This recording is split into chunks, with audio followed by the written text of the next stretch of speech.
Welcome to the T-Pac Arcade. Today's game is Flying Hero for the Nintendo Super Famicom. In this 1992 shoot-'em-up from Soulful and Sting Entertainment, you're a winged, egg, maybe? And you've got to save the Princess of Fantasyland after she's been kidnapped by the Demon King, who's terrifying, not because he's demonic in any discernible way, but because he looks like an anime elfman's head stuck on a baby doll's body. Also because he goes, "Whoa, This is what nightmares are made of.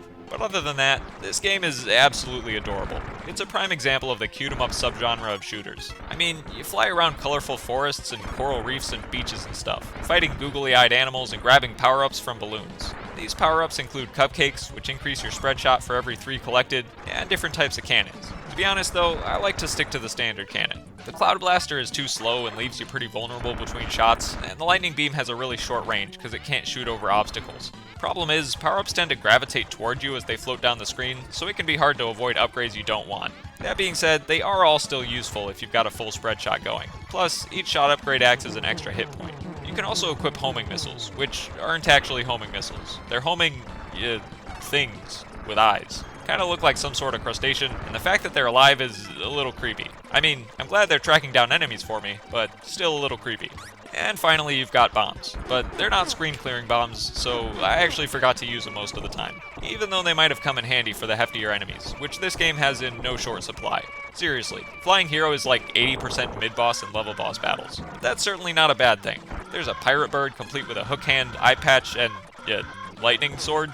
A rock guy who can do cartwheels even though he can't bend his knees or elbows, monkey robots with happy face, angry face mood swings, a fire planet that lives beneath the sea, which sounds ridiculous, but underwater volcanoes are a real thing, so what do I know? A spinning pink pufferfish whose eyes suggest he hasn't slept for weeks, a mech whose mere presence boosts my personal rating of this game by a factor of 10, orange eyeball laser alien formations, a purple creepy face cosmic, whatever this is supposed to be, and various encounters with the Demon King's witch henchmen, which are highlights of the game because they do all sorts of crazy stuff, like attacking you with doppelgangers, windmill arms, or ghostly astral projections. The emphasis on boss battles is a huge plus for the visuals in Flying Hero, because it's a great showcase of its cartoony aesthetics. Every character here is charming and rendered as adorably as possible in 16-bit pixel art. And the same goes for the stage designs, namely the neat Tetris-inspired level, and of course the night sky stage. Colorful stars, happy planets with magic wands, sleepy Mr. Moon, little puffball things and UFOs, looks like something straight out of a nostalgic children's book.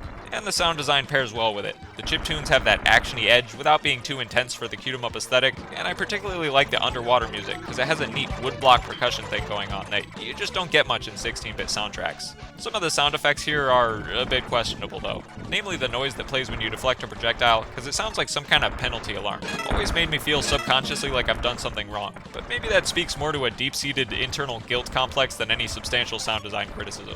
But enough psychology. The most novel aspect of this game is the cannon angling mechanic. You can use the shoulder buttons on your controller to arc your shot left or right, or even hold both triggers down at the same time to shoot backwards. I'm surprised the game designers didn't make this a necessity in more levels and boss battles, but even if it's never exactly a crucial mechanic, it's always a helpful one. And it quickly became my favorite part of Flying Hero once I got used to the controls. A lot of cute-em-ups tend to hide steep difficulty behind their candy-coated presentation, but Flying Hero doesn't play mean tricks like this. Almost to a fault. I cleared normal mode with save states, then went back and beat easy mode legit, after I'd learned the game. Problem is, easy mode just seems to make all the enemies go down in half as many hits, which breaks the whole balance of the game. Namely because most of the bosses don't even survive long enough to finish a single full attack pattern. So even though I'm always in favor of less challenging games, I don't like it when that means sacrificing essential parts of the gameplay. If I could change one thing in Flying Hero, I'd rebalance easy mode so this isn't a problem. Overall, Flying Hero is a shining example of the cute-em-up subgenre, playing into all the tropes and even adding some of its own flavor with the angle shots and boss battle emphasis. And I'm certainly glad Fantasyland is safe from the Demon King now, so I can go hang out with the Magic Wand planets and wish sleepy Mr. Moon a good night and sweet dreams.